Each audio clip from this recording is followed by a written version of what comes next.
नमस्कार दोस्तों, Alyssa success point पे आप सभी का स्वागत व हार्दिक अभिनंदन है। आज की हमारी जो क्लास रहने वाली है वो राजस्थान का भौतिक प्रदेश के ऊपर ये क्लास रहेगी।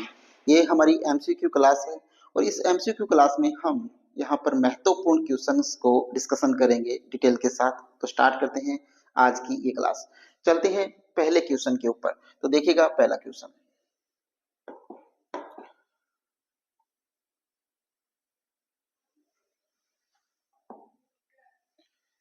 पहला क्वेश्चन है दोस्तों, देखिएगा क्या है। राजस्थान को प्रमुख भौतिक विभागों में कितनी बार बांट सकते हैं? ऑप्शन एक में दे रखा है एक, ऑप्शन दो में दे रखा है चार, ऑप्शन तीन में दे रखा है दो और ऑप्शन चार में दे रखा है छह। तो प्रमुख भौतिक विभागों में कितनी बार बांट सकते हैं दोस्तों? तो इसका जो राइट आंसर होगा वो ऑप्शन दो होगा। तो यहाँ पर राइट आंसर क्या है? चार। ठीक है, कितने भागों में बांट सकते हैं उसको? चार भागों में बांट सकते हैं। ठीक है, राजस्थान के भौतिक प्रदेशों का निर्धारण करने में सर्वप्रथम जो योगदान दिया था वो दिया था प्रोफेसर वीसी मिश्रा ने। कब दिया था? 1968 में दिया था। और उनकी एक पुस्तक थी जिसका नाम था राजस्थान का भूगोल। इस राजस्थान के भूगोल पुस्तक के अंदर इन्हें भौगोलिक प्रदेशों को 7 भागों में विभाजित किया। ठीक है, तो थोड़ी सी देखते हैं यहाँ पर। उसके बाद दूसरा जो प्रयास किया वो किया था ए.के. सेन ने। उन्होंने भी 1968 में ये दूसरा प्रयास किया था और इन्होंने राजस्थान के भौगोलिक प्रदेशों को 3 भागों में विभाजित किया। इसका तीसरा प्रयास जो किया था वो किया था रामलोचन सिंह ने, जो किया था 1971 के अंदर। और इन्होंने इसको 2 भागों में विभाजित किया, 4 उप भागों में विभाजित किया और उसके बाद 12 लघु प्रदेशों के अंदर इन्होंने इसको विभाजित किया। चौथा जो प्रयास किया दोस्तों वो किया था डॉक्टर हरिमोहन सक्सेना ने। डॉक्टर हरिमोहन सक्सेना ने जो ये प्रयास किया वो 1994 में किया। और 1994 में उनकी एक पुस्तक आई थी और उस पुस्तक का नाम था राजस्थान का प्रादेशिक भूगोल। राजस्थान की प्रादेशिक भूगोल में इन्होंने जलवायु, धरातल और नदी बेसिन के आधार पर इनको 4 भागों में विभाजित किया। तो थोड़ी सी डिटेल यहाँ पर चर्चा करते हैं, देखिएगा। सर्वप्रथम जो राजस्थान के भौतिक विभागों का निर्धारण करते हैं वो करते हैं वीसी मिश्रा। कौन करते हैं? वीसी मिश्रा करते हैं। वीसी मिश्रा जो है दोस्तों वो 1968 के अंदर क्या करते हैं? एक पुस्तक लिखते हैं। 1968 में ये क्या लिखते हैं? एक पुस्तक लिखते हैं और इस पुस्तक का जो नाम था वो था राजस्थान का भूगोल। क्या था? राजस्थान का भूगोल। इस राजस्थान के भूगोल पुस्तक के अंदर ये क्या करते हैं? इस भौतिक प्रदेशों को 7 भागों में विभाजित करते हैं। क्या करते हैं? 7 भागों के अंदर विभाजित करते हैं। ठीक है, और ये 7 भाग थे वो कौन कौन से थे? देखिएगा दोस्तों, 7 भागों की मैं अगर यहाँ पर चर्चा करूं तो इनका जो पहला ये भाग विभाजित करते हैं वो करते हैं पश्चिमी शुष्क प्रदेश। पश्चिमी शुष्क प्रदेश। दूसरा करते हैं पूर्वी अर्ध शुष्क प्रदेश। अर्ध शुष्क प्रदेश। तीसरा जो करते हैं वो करते हैं नहरी क्षेत्र। क्या करते हैं? नहरी क्षेत्र के रूप में। चौथा जो ये करते हैं वो क्या करते हैं दोस्तों? अरावली पठार। पांचवा जो ये विभाजन करते हैं वो करते हैं, पांचवा जो इनका विभाजन होता है दोस्तों वो होता है चंबल बेसिन। क्या होता है? चंबल बेसिन। पांचवा होता है वो होता है चंबल बेसिन। ठीक है, छठा जो होता है वो होता है दोस्तों पश्चिमी कृषि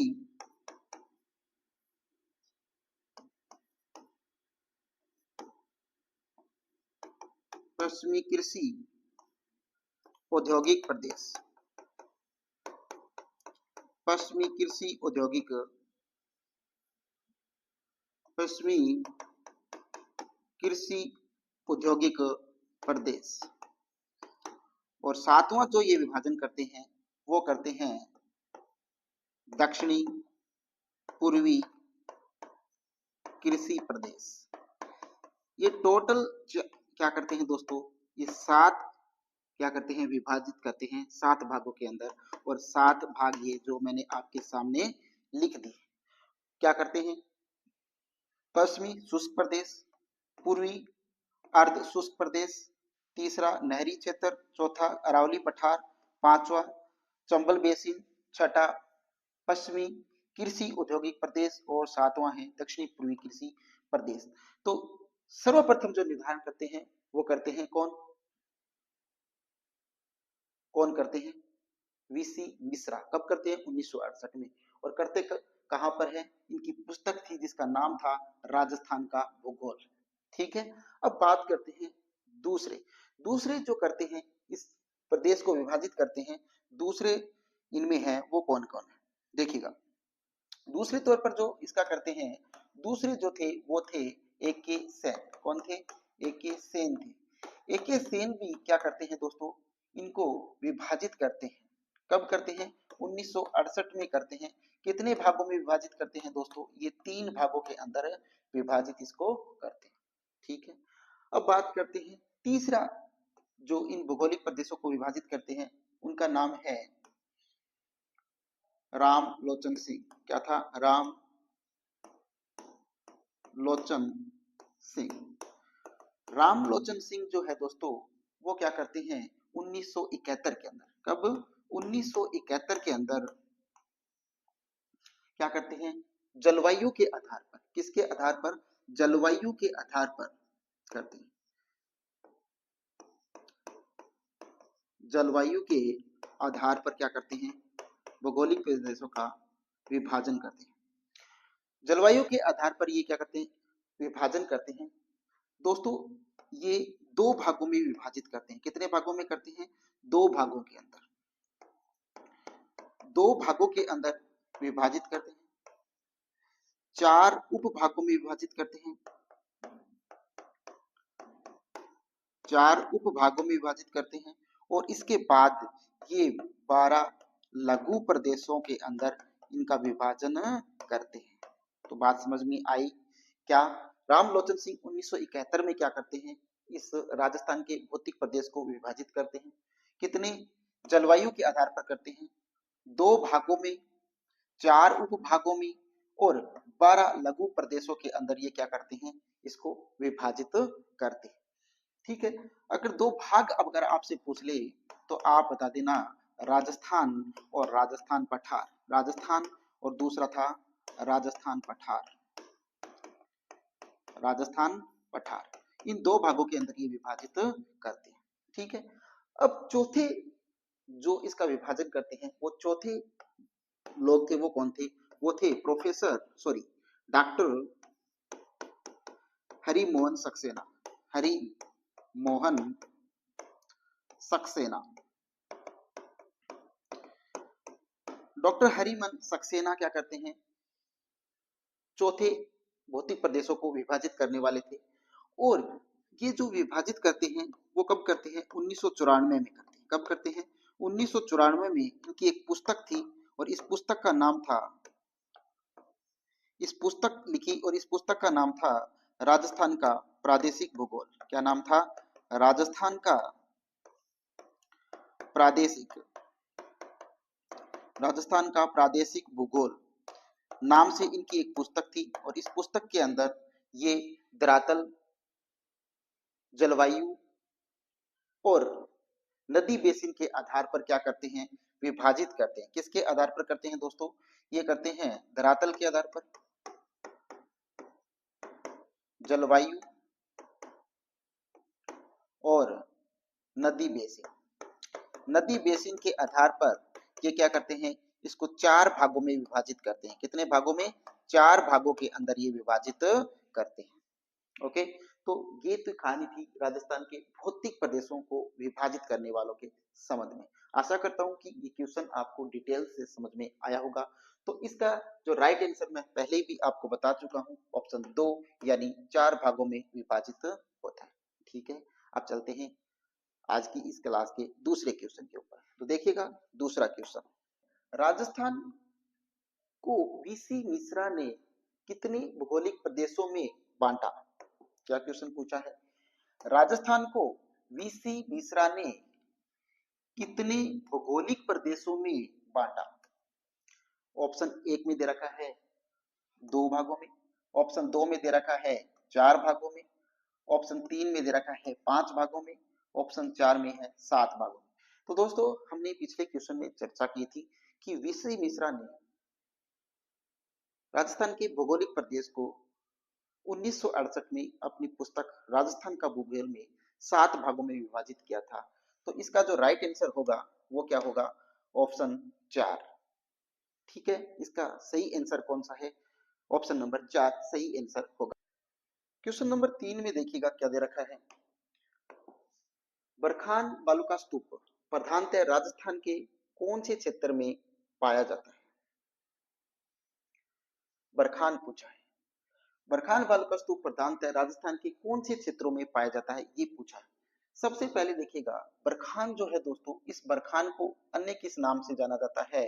इसे जाना जाता है अर्ध चंद्राकार, अर्ध चंद्राकार बालू का स्तूप, बालू का स्तूप, अर्ध चंद्राकार बालू का स्तूप के नाम से भी बरखान को जाना जाता है। ठीक है, अब चर्चा करते हैं। देखिएगा तो बरखान पाए कहां जाते हैं? ऑप्शन 1 में दे रखा है 20 सेमी समवर्षा रेखा के पश्चिम क्षेत्र में, ऑप्शन 2 में दे रखा है 20 से 35 सेमी समवर्षा के मध्य क्षेत्रों में, ऑप्शन 3 में दे रखा है 35 से 50 सेमी समवर्षा रेखा के मध्य क्षेत्र में,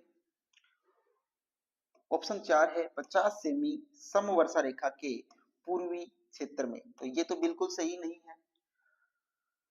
35 से 50 सेमी ये भी बिल्कुल सही नहीं है। अब देखते हैं यहाँ पर ऑप्शन 1 और 2 में से कौन सा सही है दोस्तों, ये हमें देखना। तो देखिए 20 सेमी से 20 सेमी समवर्षा रेखा क्षेत्र में, तो ये भी नहीं होगा।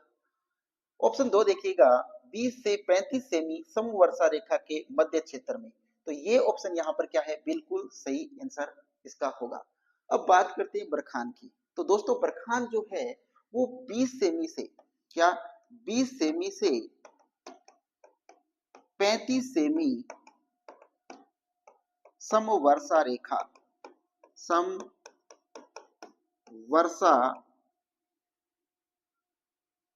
रेखा के पश्चिमी क्षेत्रों में पाई जाती है।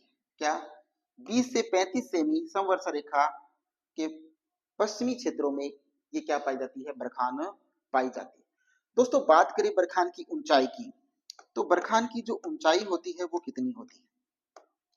बरखान की ऊंचाई की बात अगर मैं करूं तो यहां से 10 सेमी से 20 सेमी के मध्य जो ऊंचाई होती है वो क्या होती है? बरखान की ऊंचाई होती है। ठीक है, अब तीसरी बात अगर हम यहाँ करें तो इनकी चौड़ाई की करते हैं। तो बरखान की जो चौड़ाई होती है वो क्या होती है दोस्तों? 200 मीटर से 100 मीटर से 200 मीटर क्या होती है? इनकी चौड़ाई होती है। 100 से 200 मीटर क्या होती है? बरखान की चौड़ाई होती है। बरखान की एक अगर और बात करें तो बरखान दोस्तों यहाँ पर अगर मैं बात करूं बरखान की, तो बरखान है वो मरुस्थलीकरण के अंदर, किसके अंदर? मरुस्थलीकरण के अंदर।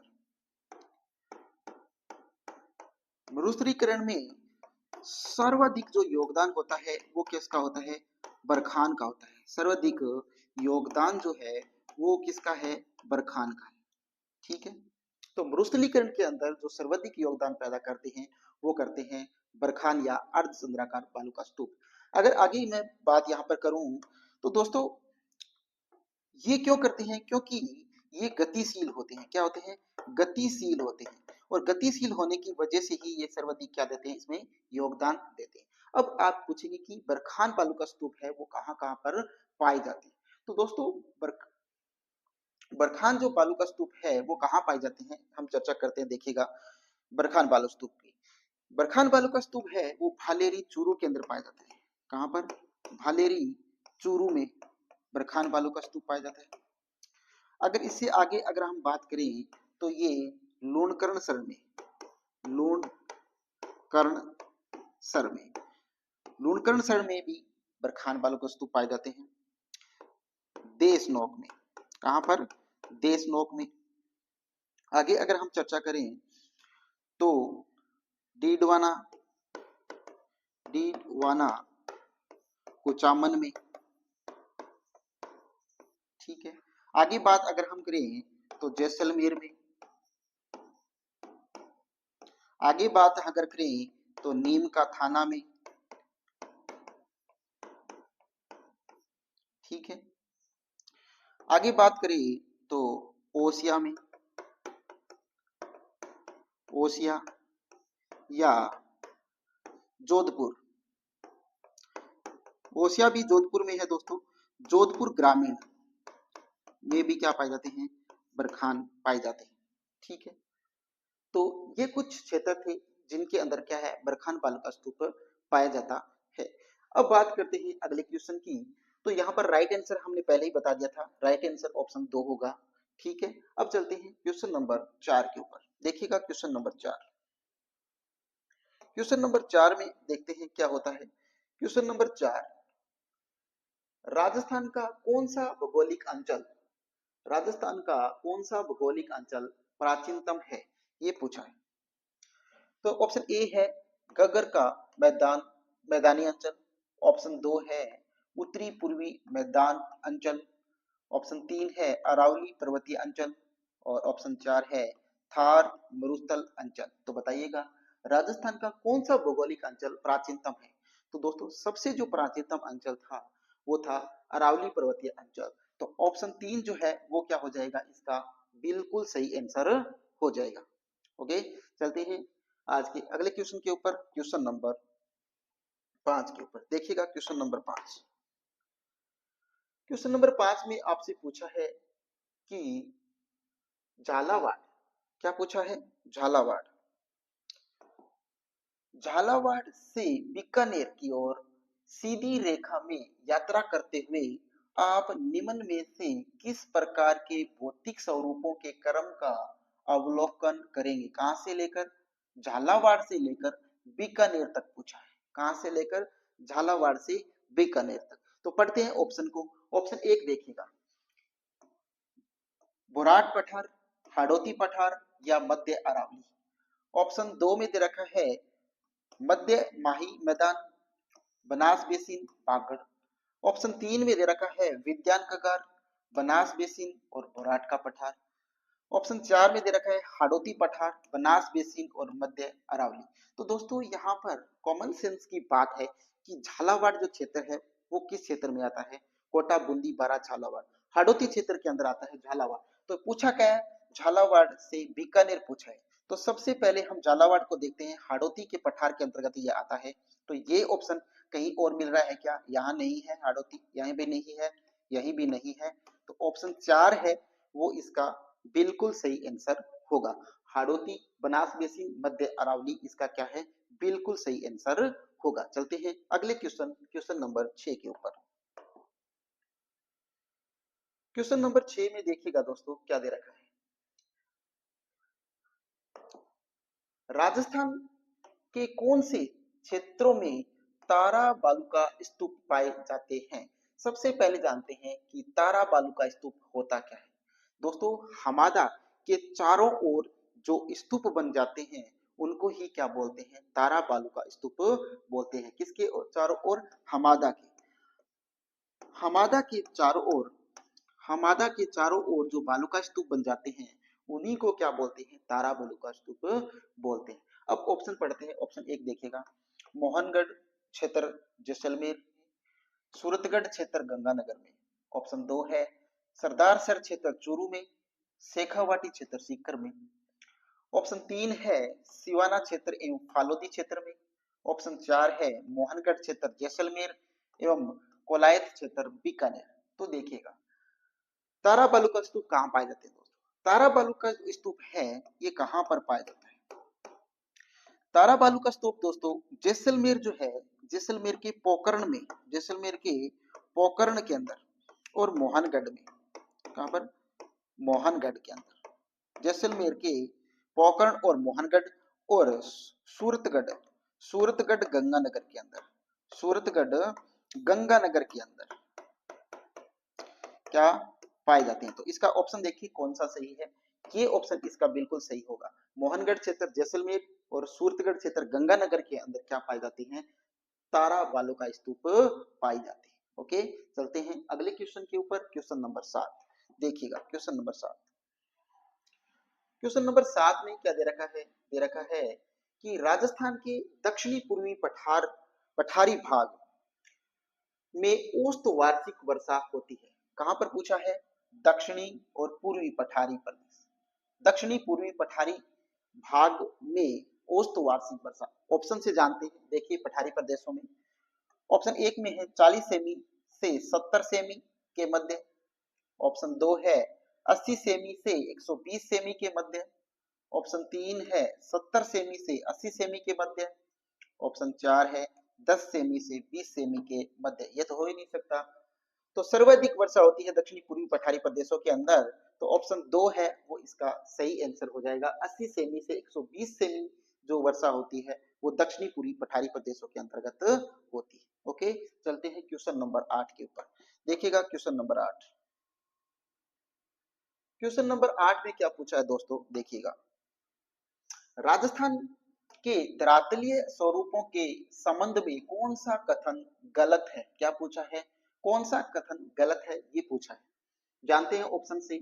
ऑप्शन एक को पढ़ते हैं। देखिएगा अरावली विश्व की प्राचीनतम वलित पर्वतमाला या पर्वत श्रेणी है। बिल्कुल सही बात है ना? बिल्कुल सही बात। ऑप्शन दो पढ़ते हैं। देखिएगा उत्तरी पूर्वी मैदान सिंधु नदी द्वारा निर्मित मैदान का भाग है। ऑप्शन तीन पढ़ते हैं पश्चिमी बालू का मैदान टेथिस सागर का अवशेष रूप है। बिल्कुल सही बात है। ऑप्शन चार में दे रखा है दक्षिणी पूर्वी पठार गोंडवाना लैंड का विस्तारित भाग है। बिल्कुल सही बात है। तो इसमें गलत बात कौन सी है? ये देखिए कि उत्तरी पूर्वी मैदान सिंधु नदी द्वारा निर्मित है। नहीं, ये बात गलत है। उत्तरी पूर्वी मैदान है वो किससे निर्मित है दोस्तों? इस टेथिस सागर से निर्मित है। किससे? टेथिस सागर से, टेथिस सागर से निर्मित है। इसीलिए ये क्वेश्चन यहाँ पर क्या है? गलत है। तो इसका राइट आंसर क्या हो जाएगा? यहाँ पर ऑप्शन दो इसका राइट आंसर हो जाएगा। टेथिस सागर का अवशेष है दोस्तों। ऐसा माना जाता है कि इयोसीन और प्लेस्टोसीन जो काल था उस समय यहाँ पर क्या था? टेथिस सागर हुआ करता था। ठीक है, ओके, चलते हैं क्वेश्चन नंबर 9 के ऊपर। देखिएगा क्वेश्चन नंबर 9, क्वेश्चन नंबर 9 में आपसे पूछा है कि भौतिक प्रदेशों का राजस्थान के भौतिक प्रदेशों का उत्तर से दक्षिण दिशा में अवस्थिति का सही क्रम बताइए। कहां से पूछा है? उत्तर से दक्षिण दिशा में पूछा है। ऑप्शन पढ़ते हैं। ऑप्शन एक देखिएगा। ऑप्शन एक में दे रखा है विंध्यन श्रेणी, लूनी बेसिन, शेखावाटी प्रदेश, माही बेसिन का मैदान। दोस्तों यहाँ पर मैं थोड़ा सा लिख देता हूं, उसके बाद यहाँ पर थोड़ी चर्चा करते हैं। देखिए सबसे पहले जो आता है उत्तर से दक्षिण की तरफ, सबसे पहले आएगा घग्गर। क्या आएगा? घग्गर। घग्गर के बाद आएगा शेखावाटी। क्या आएगा? शेखावाटी आएगा। शेखावाटी के बाद जो आएगा वो आएगा नागौर उच्च भूमि। क्या आएगा? नागौर उच्च भूमि, नागौर उच्च भूमि। उसके बाद आएगा विद्यान श्रेणी। क्या आएगा? विद्यान श्रेणी। इसके बाद विज्ञान श्रेणी आएगा। विज्ञान श्रेणी के बाद क्या आएगा दोस्तों, विज्ञान श्रेणी के बाद आएगा लूनी बेसिन, और लूनी बेसिन के बाद क्या आएगा, लूनी बेसिन के बाद आएगा बनास बेसिन, और बनास बेसिन के बाद क्या आएगा, माही बेसिन। तो माही बेसिन, तो यहाँ पर देखिएगा, मिला लीजिएगा, वही क्वेश्चन आपका सही हो जाएगा। देखिएगा ऑप्शन एक में पढ़ते हैं, विज्ञान श्रेणी पहले पद दे रखा है तो ये आंसर तो हो ही नहीं सकता। फिर देखिए लूनी बेसिन स्टार्ट में दे रखा है तो ये भी नहीं हो सकता। अब देखिएगा चौथा, पहले गग्गर का मैदान सही है। फिर उसके बाद देखिएगा बोराट का पठार दे रखा है, तो इसके बाद बोराट का पठार नहीं आता है। उसके बाद शेखावाटी दे रखा है और उसके बाद लूनी। ठीक है, तो ये गलत हो गया। तो सही कौन सा हो गया, ये देखिएगा गग्गर नहीं दे रखा है, गग्गर के बाद क्या आता है, शेखावाटी, तो यहाँ पर शेखावाटी दे रखा है। फिर देखिए नागौर उच्च भूमि आती है, नहीं है। उसके बाद विज्ञान श्रेणी आती है तो ये भी दे रखा है। उसके बाद देखिएगा लूनी बेसिन, लूनी बेसिन दे रखा है, और लूनी बेसिन के बाद आता है बनास बेसिन, वो नहीं दे रखा, और अंत में आता है माही बेसिन, तो यहाँ पर माही बेसिन दे रखा है। तो ये आंसर जो है इसका वो बिल्कुल सही आंसर होगा, ऑप्शन 3। चलते हैं अगले क्वेश्चन के ऊपर, क्वेश्चन नंबर 10। देखिएगा क्वेश्चन नंबर 10 को,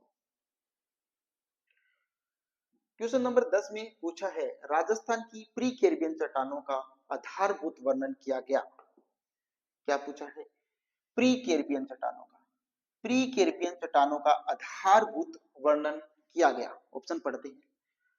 ऑप्शन एक में दे रखा है ए एम हेरोन ने, ऑप्शन दो में दे रखा है टी एच डी ला टोर्से ने, ऑप्शन तीन दे रखा है एम एस कृष्णन ने, और ऑप्शन चार दे रखा है ए एल कोलसन ने। तो प्री कैरिबियन चट्टानों का आधारभूत जो वर्णन करते हैं वो करते हैं ए एम हेरोन। कौन करते हैं, ए एम हेरोन करते हैं। ए एम हेरोन जो है दोस्तों, ये इसका आधारभूत जो वर्णन करते हैं वो करते हैं 1936 और 1953 के अंदर। ठीक है, ओके। चलते हैं अगले क्वेश्चन के ऊपर, क्वेश्चन नंबर 11 के ऊपर। क्वेश्चन नंबर 11 देखिएगा, क्वेश्चन नंबर 11 में पूछा है राजस्थान में थार मरुस्थल से प्रभावित क्षेत्रफल व जनसंख्या का प्रतिशत क्रमशः कितना है। तो देखिएगा थार मरुस्थल से प्रभावित क्षेत्र व जनसंख्या का, थार मरुस्थल कितना है और जनसंख्या कितना है, ये पूछा है।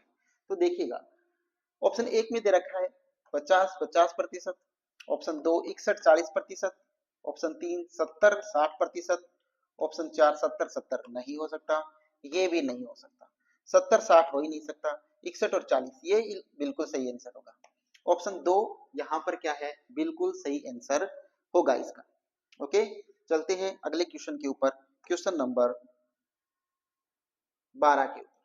क्वेश्चन नंबर 12 देखिएगा दोस्तों, क्वेश्चन नंबर 12 में आपसे पूछा है कि राजस्थान का मरुस्थल किस नाम से जाना जाता है। ऑप्शन एक है गोबी, ऑप्शन दो सहारा, ऑप्शन तीन कालाहारी, ऑप्शन चार हारा। सभी को पता है थार के मरुस्थल के नाम से जाना जाता है, तो ऑप्शन चार इसका क्या हो जाएगा, सही आंसर हो जाएगा। अगले क्वेश्चन पे चलते हैं 13 नंबर पे। देखिएगा 13 नंबर क्वेश्चन में पूछा है राजस्थान का लगभग कितने प्रतिशत भूभाग मरुस्थलों से घिरा हुआ है। ऑप्शन एक में है 41%, ऑप्शन दो है 21%, ऑप्शन तीन है 61%, ऑप्शन चार 81%। सभी को पता है कि राजस्थान है वो 61% क्या है, मरुस्थल से घिरा हुआ है। तो यहाँ पर ऑप्शन तीन है वो क्या हो जाएगा, सही आंसर हो जाएगा। चलते हैं क्वेश्चन नंबर 14 पे। क्वेश्चन नंबर 14 में पूछा है दोस्तों कि राजस्थान में किन क्षेत्रों में अनुप्रस्थ बालू का स्तूप, अनुप्रस्थ बालू का स्तूप मिलते हैं। ऑप्शन पढ़ते हैं।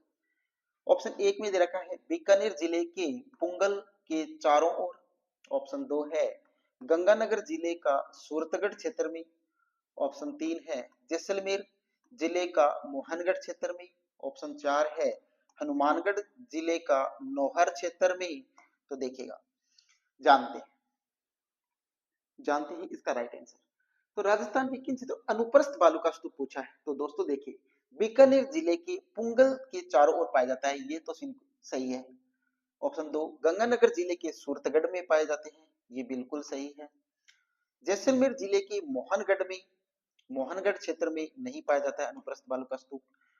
हनुमानगढ़ जिले के नौहर में नहीं पाया जाता है, बल्कि रावतसर में पाया जाता है। कहां पर पाया जाता है, रावतसर में। तो यहाँ पर ये भी गलत हो गया। तो देखिएगा ये दोनों गलत है, तो सही कौन से हुए, एक और दो। यहाँ पर देखिएगा एक और दो, ऑप्शन तीन है वो क्या है, इसका बिल्कुल सही आंसर होगा। चलते हैं अगले क्वेश्चन के ऊपर, क्वेश्चन नंबर 15 के ऊपर।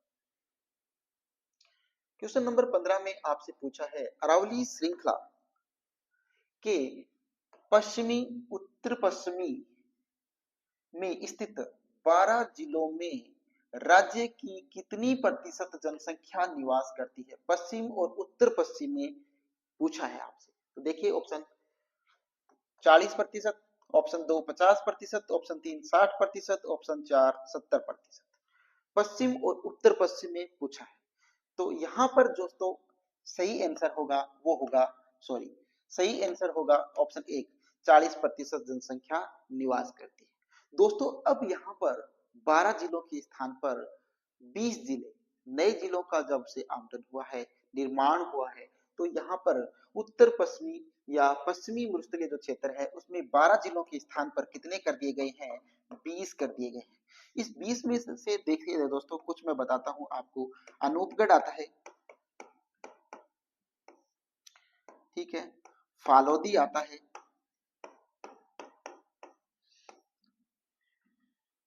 डीडवाना, कुचामन आता है, नीम का थाना आता है, नीम का थाना आता है,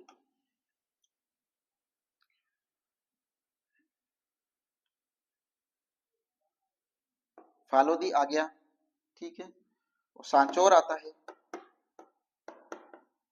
ठीक है। तो ये कुछ जिले हैं जो इसके अंदर 8 जिले और जुड़े हैं, उनमें से कुछ जिले हैं जो इसके अंतर्गत आएंगे, शामिल किए गए, ठीक है। अब चलते हैं अगले क्वेश्चन, क्वेश्चन नंबर 16 के ऊपर। देखिए क्वेश्चन नंबर 16, क्वेश्चन नंबर 16 में आपसे पूछा है कि राजस्थान में कौन सा एक भौतिक विभाजन सर्वाधिक क्षेत्रफल वाला है, भौतिक विभाजन सर्वाधिक पूछा है, विभाजन वाला है। ऑप्शन एक में दे रखा है पूर्वी मैदानी प्रदेश, ऑप्शन दो उत्तर पश्चिमी मरुस्थलीय प्रदेश, ऑप्शन तीन दक्षिणी पूर्वी पठारी प्रदेश, ऑप्शन चार अरावली पर्वतीय प्रदेश। तो क्या पूछा है, राजस्थान में कौन सा एक भौतिक विभाजन सर्वाधिक क्षेत्रफल वाला है, सर्वाधिक क्षेत्रफल वाला पूछा है। तो देखिएगा उत्तर पश्चिमी मरुस्थलीय प्रदेश है वो सर्वाधिक क्षेत्रफल वाला है, तो ये आंसर यहाँ पर सही होगा, ऑप्शन दो है वो इसका सही आंसर हो जाएगा। ओके, चलते हैं अगले क्वेश्चन, क्वेश्चन नंबर 17 के ऊपर। देखिएगा क्वेश्चन नंबर 17, क्वेश्चन नंबर 17 में आपसे पूछा है थार मरुस्थल का विस्तार किन राज्यों तक है, थार का मरुस्थल है उसका विस्तार किन राज्यों तक है ये पूछा है। ऑप्शन में दे रखा है केवल राजस्थान में है, नहीं। ऑप्शन दो है राजस्थान पंजाब मध्य प्रदेश में, नहीं। ऑप्शन तीन राजस्थान पंजाब में, नहीं। ऑप्शन चार है राजस्थान पंजाब गुजरात और हरियाणा। ऑप्शन चार सही हो जाएगा, ये सभी को मालूम ही है, बताने वाली कुछ खास आवश्यकता नहीं। चलते हैं क्वेश्चन नंबर 18 के ऊपर। क्वेश्चन नंबर 18 में आपसे पूछा है बरखान, बरखान या बरकान स्थलाकृति किस भौतिक विभाग से संबंधित है या संबंध है। ऑप्शन पढ़ते हैं, ऑप्शन एक में है पर्वतीय प्रदेश से, ऑप्शन दो पठारी प्रदेश से, ऑप्शन तीन मैदानी प्रदेश से, ऑप्शन चार मरुस्थलीय प्रदेश से। तो ये देखिएगा दोस्तों तीनों गलत है, सही कौन सा है, मरुस्थलीय प्रदेश से बरखान, बरखान है वो मरुस्थलीय प्रदेश से संबंधित है, तो ऑप्शन चार इसका सही आंसर हो जाएगा। चलते हैं क्वेश्चन नंबर 19 पे। क्वेश्चन नंबर 19 में देखिएगा दोस्तों क्या दे रखा है, क्वेश्चन नंबर 19 में है कि जैसलमेर, जैसलमेर में किस प्रकार के बालू का स्तूप पाए जाते हैं। देखिएगा बरखान, तो जैसलमेर में बरखान भी पाया जाता है दोस्तों, ऑप्शन 3 है परवलैक, ये भी पाया जाता है। ऑप्शन 4 अनुप्रस्थ बालू का स्तूप, ये भी पाया जाता है। तो यहाँ पर ये आंसर गलत लग रहा है मुझे। तो यहाँ पर नहीं नहीं पूछा होगा जैसलमेर में किस प्रकार के बालू का स्तूप नहीं पाए जाते हैं, तो नहीं स्तूप नहीं पाए जाते हैं। अगर ये पूछते तो हम लिख सकते थे कि यहाँ पर नकली स्थान जो है वो नहीं पाए जाते हैं, तो ये आंसर इसका सही हो जाएगा, वरना तीनों पाए जाते हैं। ठीक है, चलते हैं अगले क्वेश्चन के ऊपर, क्वेश्चन नंबर 20। क्वेश्चन नंबर 20 में क्या पूछा देखिएगा, पश्चिमी मरुस्थलीय क्षेत्र का क्षेत्रफल कितना है? पश्चिमी मरुस्थलीय क्षेत्र का क्षेत्रफल पूछा है, लगभग कितना है? ऑप्शन 1 में है 2,42,239 वर्ग किलोमीटर। ऑप्शन 2 है 75,000 वर्ग किलोमीटर। ऑप्शन 3 है 1,75,000 वर्ग किलोमीटर। ऑप्शन 4 है 2,13,688 वर्ग किलोमीटर। तो दोस्तों पश्चिमी मरुस्थलीय क्षेत्र का जो क्षेत्रफल है वो 1,75,000 वर्ग किलोमीटर है। तो ऑप्शन 3 है वो इसका बिल्कुल सही आंसर हो जाएगा। ये तीनों क्या है, गलत है, और सही ऑप्शन 3 है यहाँ पर। ठीक है, चलते हैं अगले क्वेश्चन, क्वेश्चन नंबर 21 के ऊपर। तो देखिएगा क्वेश्चन नंबर 21। क्वेश्चन नंबर 21 में क्या पूछा है, संरचनात्मक दृष्टि से राजस्थान के भौतिक स्वरूप भारत के निम्नलिखित में से किन उच्चावच प्रदेशों का हिस्सा है? ये पूछा है, जानते हैं ऑप्शन से। उत्तरी भरत मैदान व प्रायद्वीपीय पठार।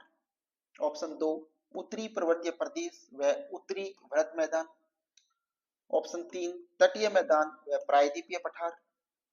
ऑप्शन 4 प्रायद्वीपीय पठार व उत्तरी पर्वतीय प्रदेश। तो संरचनात्मक दृष्टि से पूछा है, तो देखिए यहाँ पर प्रायद्वीपीय पठार व उत्तरी पर्वतीय प्रदेश, ये उल्टा दे रखा है, तो ये तो गलत हो गया। तटीय मैदान आ गया, ये भी गलत हो गया। उत्तरी पर्वतीय प्रदेश और उत्तरी भरत मैदान, ये नहीं हो सकता यहाँ पर। ठीक है, तो यहाँ पर देखिए उत्तरी भरत मैदान व प्रायद्वीपीय पठार, ये बिल्कुल सही आंसर होगा। तो ऑप्शन 1 है वो क्या है, इसका बिल्कुल सही आंसर होगा। ठीक है दोस्तों।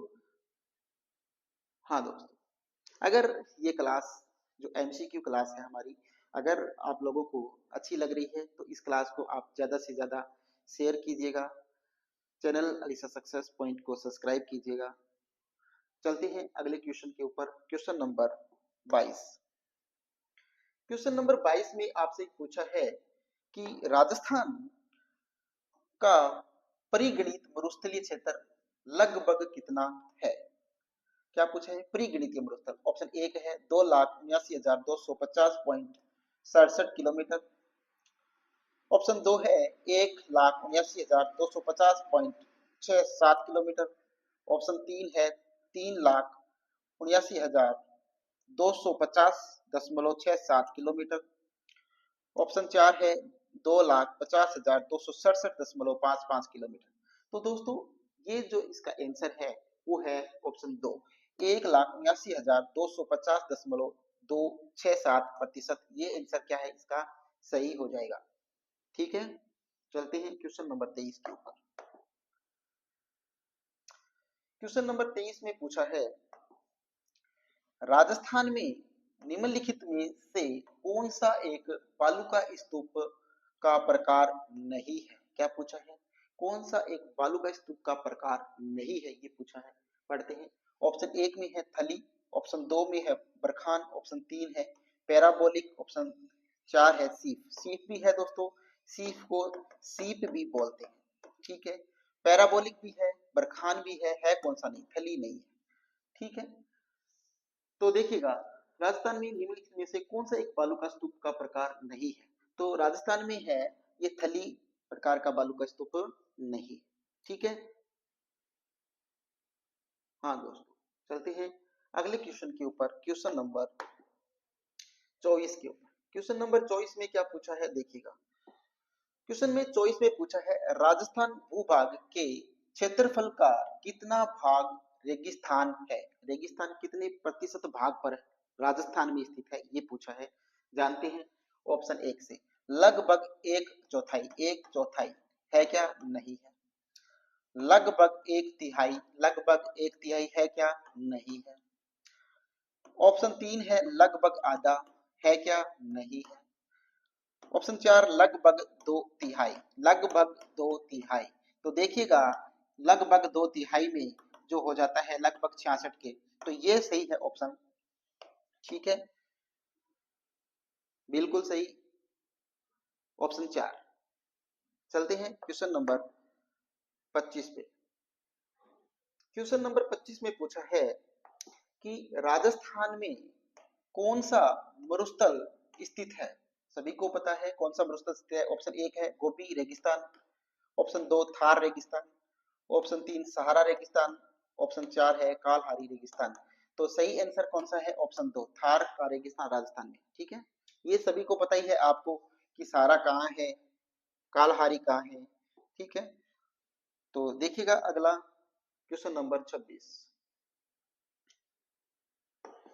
क्वेश्चन नंबर 26 में क्या पूछा है कि थार मरुस्थल के संदर्भ में निम्न कथनों में से कौन सा सही कथन है? ऑप्शन 1 में देखते हैं, संपूर्ण मरुस्थल रेतीला एवं बालू का स्तूप क्षेत्र है। ठीक है, ऑप्शन 2 पढ़ते हैं, यह लगभग 1,75,000 वर्ग किलोमीटर क्षेत्र में विस्तृत है। ठीक है, ऑप्शन 3 है, यह 25 सेमी समवर्षा रेखा के पश्चिम में स्थित है। ठीक है, ऑप्शन 4 है भालेरी चूरू मेंढा नदी घाटी सीकर में बरखान प्रकार के बालू का स्तूप पाए जाते हैं। नहीं, ये गलत है। ठीक है, तो यहाँ पर देखिएगा 1 2 3, 1 2 3 ये ऑप्शन क्या है इसका सही आंसर हो जाएगा। भालेरी चूरू और मेंढा नदी घाटी सीकर में बरखान प्रकार के बालू का स्तूप नहीं पाए जाते हैं। बताइएगा पाए जाते हैं क्या? नहीं पाए जाते। बरखान प्रकार के बालू का स्तूप पाए जाते हैं क्या यहाँ पर मेंढा नदी घाटी में? यहाँ पर तो पाए जाते हैं बरखान, लेकिन मेंढा नदी घाटी में ये नहीं पाए जाते हैं बरखान। तो ठीक है, ये आंसर गलत हो जाएगा। चलते हैं क्वेश्चन नंबर 27 पे। क्वेश्चन नंबर 27 में क्या पूछा है कि भू जलवायुविक प्रमाणों के आधार पर आज से लगभग कितने वर्ष पूर्व राजस्थान में मरुस्थल का अस्तित्व नहीं था? ऑप्शन 1 है 1,000 वर्ष, ऑप्शन 2 7,000 वर्ष, ऑप्शन 3 10,000 वर्ष, ऑप्शन 4 25,000 वर्ष। तो दोस्तों ये ऑप्शन जो सही होगा वो है 7,000 वर्ष पूर्व क्या नहीं था, यहाँ पर मरुस्थल का अस्तित्व नहीं था। तो ये ऑप्शन 2 है वो इसका सही आंसर हो जाएगा। चलते हैं क्वेश्चन नंबर 28 पे। क्वेश्चन नंबर 28 में पूछा है कि निम्न में से थार मरुस्थल के किस भाग की समुद्र तल से सबसे कम ऊंचाई है? सबसे कम ऊंचाई आपसे पूछी है समुद्र तल से। उत्तरी भाग की, ऑप्शन 2 है दक्षिणी भाग की, ऑप्शन 3 है उत्तरी पूर्वी भाग की, और ऑप्शन 4 है उत्तरी पश्चिमी भाग की। तो दोस्तों इसका जो राइट आंसर होगा वो होगा दक्षिणी भाग की। तो समुद्र तल से जो दूरी है दक्षिणी भाग की वो है 200, ऊंचाई कितनी है? 200 मीटर। कितनी है? 200 मीटर ऊंचाई है। और इस उत्तरी भाग की ऊंचाई है वो कितनी है? 300 मीटर है। ठीक है, तो इसका जो राइट आंसर हो जाएगा वो ऑप्शन 2 हो जाएगा। ठीक है, चलते हैं क्वेश्चन नंबर 29 पे। देखिएगा क्वेश्चन नंबर 29 में पूछा है कि राजस्थान के कितने जिलों में थार रेगिस्तान फैला हुआ है? बताइएगा राजस्थान के कितने जिलों में थार रेगिस्तान फैला हुआ है? तो बताइए, ऑप्शन 1 में है 9, नहीं, ऑप्शन 2 14, नहीं, ऑप्शन 3 11, नहीं, ऑप्शन 4 12। तो कितने जिलों में, राजस्थान के कितने जिलों में थार रेगिस्तान फैला हुआ है? तो थार रेगिस्तान दोस्तों 12 जिलों में तो माना है इसको, 12 जिलों में फैला हुआ है क्या? नहीं, ज्यादा। ये मुझे क्वेश्चन है वो गलत नजर आ रहा है यहाँ पर।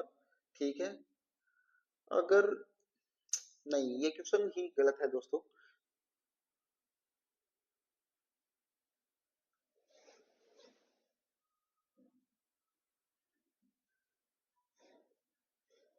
पश्चिमी थार रेगिस्तान पूछते तो हो जाता 12 जिले।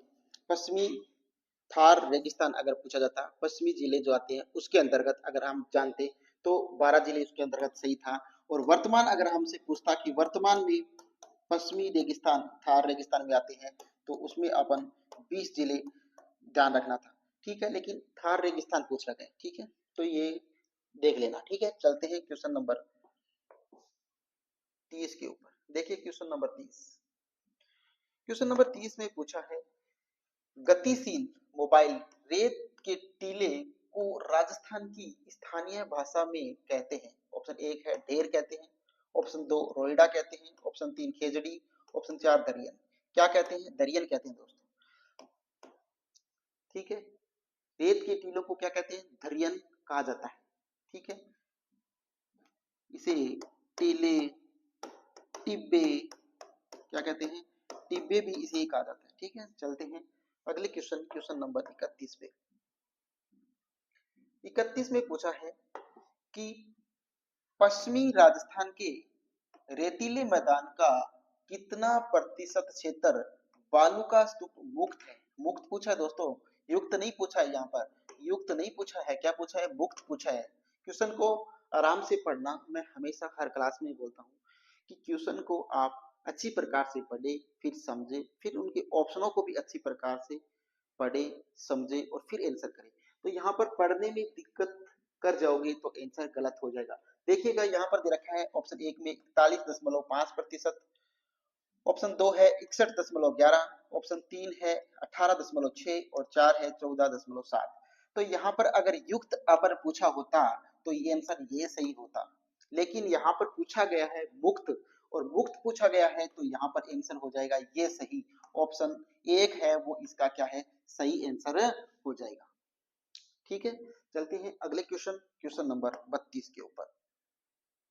क्वेश्चन नंबर 32 में देखिएगा भू आकृति की दृष्टि से राजस्थान को कितने उप क्षेत्रों में बांटा जा सकता है?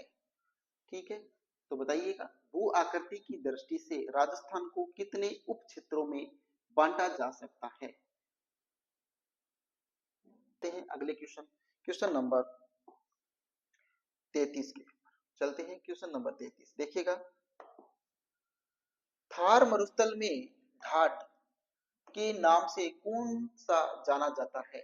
ऑप्शन एक है नकलिस्तान, ऑप्शन दो है चंद्राकार बालू का स्तूप में गर्त, ऑप्शन तीन उस्तृत बेसिन, ऑप्शन चार मरुस्थल में पलाया।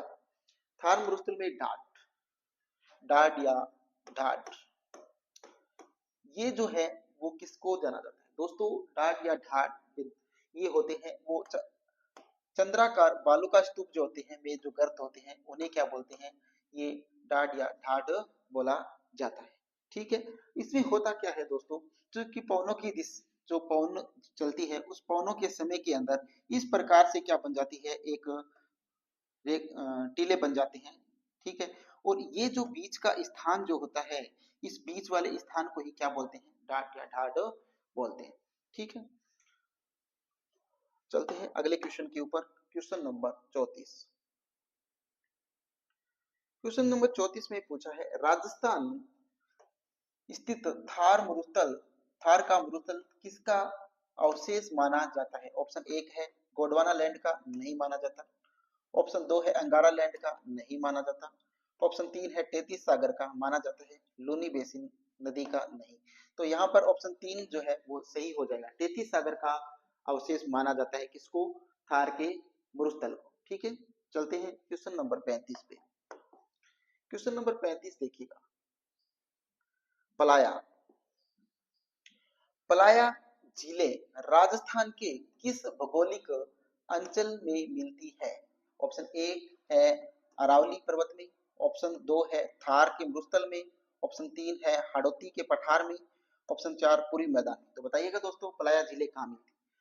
थार के मरुस्थल, ऑप्शन दो सही हो जाएगा। ठीक है, तो पलाया झीलें दोस्तों आज भी राजस्थान के अंदर जो पाई जाती है वो कहाँ पर, कौन कौन सी है? पलाया झीलें कौन कौन सी है? सांबर है, डीडवाना है, पंच भद्रा, पंचभद्रा है। ये क्या है दोस्तों? ये पलाया जिले हैं। जो राजस्थान के अंदर आज भी पाई जाती है। ठीक है, ओके। और राजस्थान के अंदर आंकल जो गांव है, आंकल गांव जो जैसलमेर के अंदर है, जैसलमेर में है, ये जीवाश्मीय जीवाश्मीय क्या है, जीवाश्मीय क्षेत्र की ओर, जीवाश्म की ओर क्या करती है, इंगित करती है। ये भी आंकल गांव जो है जैसलमेर का, आंकल जो गांव है, ये जीवाश्मीय क्षेत्रों की ओर क्या करती है, इंगित करती है। ओके, चलते हैं अगले क्वेश्चन, क्वेश्चन नंबर 36 की ओर। क्वेश्चन नंबर 36 देखिएगा। क्वेश्चन नंबर 36 में पूछा है, गोडवाड़ प्रदेश राजस्थान के किस वृत्त भूभाग आकृति विभाग का भाग है? ऑप्शन एक है पूर्वी मैदानी प्रदेश का, ऑप्शन दो है पश्चिमी शुष्क प्रदेश का, ऑप्शन तीन है हाड़ौती पठार का, और ऑप्शन चार है गग्गर प्रदेश का। तो बताइएगा, गोडवाड़ प्रदेश राजस्थान के किस वृत्त भू आकृतिक विभाग का भाग है? तो दोस्तों गोडवाड़ लैंड है वो हाड़ौती के पठार का भाग है ना, तो ऑप्शन तीन है वो इसका क्या हो जाएगा, सही आंसर हो जाएगा।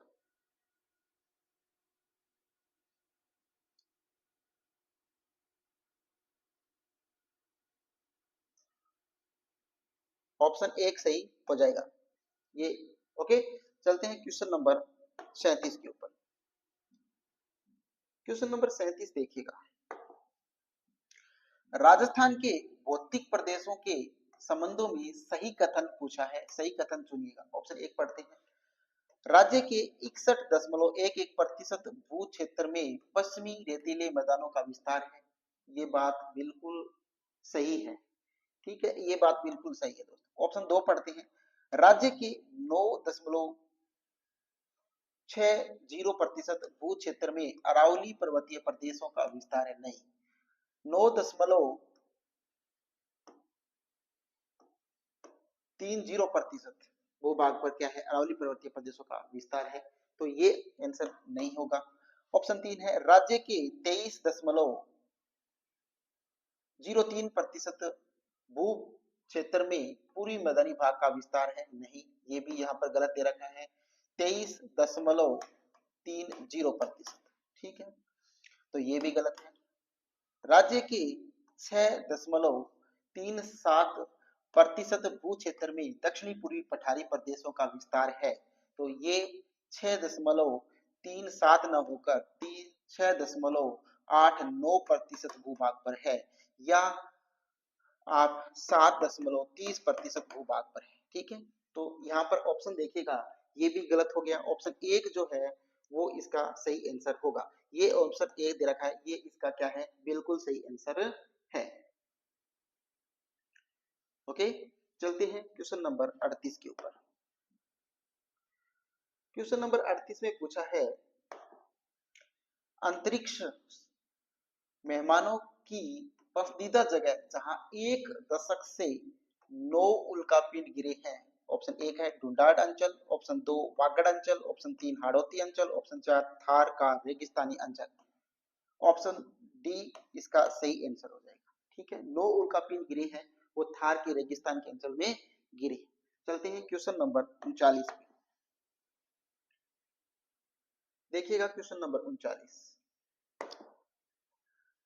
बाप बोल्डर्स बेड राजस्थान के किस जिले में है? बाप बोल्डर्स बेड जो है ये राजस्थान के किस जिले में है, ये पूछा है। ऑप्शन एक है जैसलमेर में है, ऑप्शन दो जोधपुर, ऑप्शन तीन बीकानेर, ऑप्शन चार हनुमानगढ़ में तो नहीं है, बीकानेर में भी नहीं है, जैसलमेर में भी नहीं है। बाप बोल्डर्स है, बाप कहाँ पर है दोस्तों, बाप है जोधपुर के अंदर। बाप जो है जोधपुर में है, और वर्तमान में कहाँ पर आ गया है, ये फालोदी के अंतर्गत आ गया है। ये भी बात आप ध्यान रखना, वर्तमान में पूछ ले तो कहाँ पर आ गया है, फालोदी जिले के अंतर्गत आ गई है बाप। ठीक है, चलते हैं अगले क्वेश्चन 40 पे। क्वेश्चन नंबर 40 में पूछा है कि राजस्थान में मरुस्थल का विस्तार दिशा में हो रहा है, पूर्व से पश्चिम में, पश्चिम से पूर्व में, दक्षिण से उत्तर में और उत्तर से दक्षिण में, ये तो बिल्कुल दोनों गलत है। अब यहाँ पर बताइएगा पश्चिम से पूर्व में या पूर्व से पश्चिम में, बताइएगा किस क्षेत्र में हो रहा है। तो यहाँ पर सही आंसर हो जाएगा, वो क्या हो जाएगा, पश्चिम से पूर्व की ओर। ऑप्शन 2 है वो सही आंसर यहाँ पर हो जाएगा। पश्चिम से पूर्व की ओर क्या हो रहा है, इस मरुस्थल का क्या हो रहा है, विस्तार हो रहा है। चलते हैं क्वेश्चन नंबर 41 पे। क्वेश्चन नंबर 41 में क्या पूछा है देखिएगा। 41 में पूछा है कि बाप बोल्डर्स युग से संबंधित है। ऑप्शन 1 है जुरासिक, ऑप्शन 2 है साइडूरियन, ऑप्शन 3 है कार्बोनिफेरस, ऑप्शन 4 है डिवाइनियन। तो बताइएगा बाप बोल्डर्स युग से संबंधित कौन सा है दोस्तों, ये है ऑप्शन 3 सही होगा, कार्बोनिफेरस। ऑप्शन 3 है वो यहाँ पर सही आंसर हो जाएगा। ओके, चलते हैं क्वेश्चन नंबर 42 पे। 42 में क्या दे रखा है देखिएगा, क्षेत्र में बालू का स्तूप पाए जाते हैं। किस क्षेत्र में, ओहो सही है, क्षेत्र में बालू का स्तूप पाए जाते हैं। कितने प्रतिशत क्षेत्र में, यहां पर होना चाहिए था कितने प्रतिशत क्षेत्र में बालू का स्तूप पाए जाते हैं। तो देखिए ऑप्शन 1 है 60, ऑप्शन 2 50, ऑप्शन 3 40, ऑप्शन 4 30। तो ये तो है ही नहीं, कितने प्रतिशत पर मुश्किल है दोस्तों, 60% पर। तो ऑप्शन 1 इसका सही आंसर हो जाएगा। चलते हैं क्वेश्चन नंबर 43 पे। क्वेश्चन नंबर 43 देखिएगा, बालुका स्तूपों का प्रकार नहीं है। बालुका स्तूपों का प्रकार नहीं है, कौन सा नहीं है देखिएगा। ऑप्शन 1 है पैराबोलिक, ये तो है। ऑप्शन 2 है बरखान, ये भी है। ऑप्शन 3 है सीफ या सीप, ये भी है। ऑप्शन 4 है इंसेलबर्ग, नहीं। ये क्या है, ग्रेनाइट चट्टाने, ग्रेनाइट, ग्रेनाइट की क्या है, कोई चट्टाने हैं इंसेलबर्ग। तो ये ऑप्शन सही होगा इसका। ठीक है, चलते हैं क्वेश्चन नंबर 44 पे। क्वेश्चन नंबर 44 देखिएगा, अनुप्रस्थ बालू का टीले राजस्थान के किन जिलों में मिलते हैं। अनुप्रस्थ बालू का टीले राजस्थान, टीले या टिब्बे या थरियन किन जिलों में पाए जाते हैं। ऑप्शन 1 है बीकानेर गंगानगर में, ऑप्शन जालौर पाली में, जोधपुर और बाड़मेर में, और जोधपुर और नागौर में। तो कहां पर पाए जाते हैं अनुप्रस्थ बालू का स्तूप।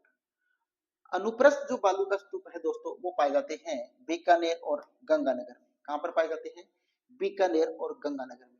गंगानगर के सूरतगढ़ में, गंगानगर के कहा, सूरतगढ़ में पाए जाते हैं। हनुमानगढ़ के,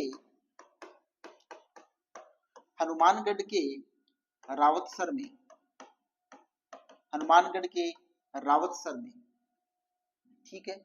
और चूरू के भालेरी में, चूरू के भालेरी में, और झुंझुनू में,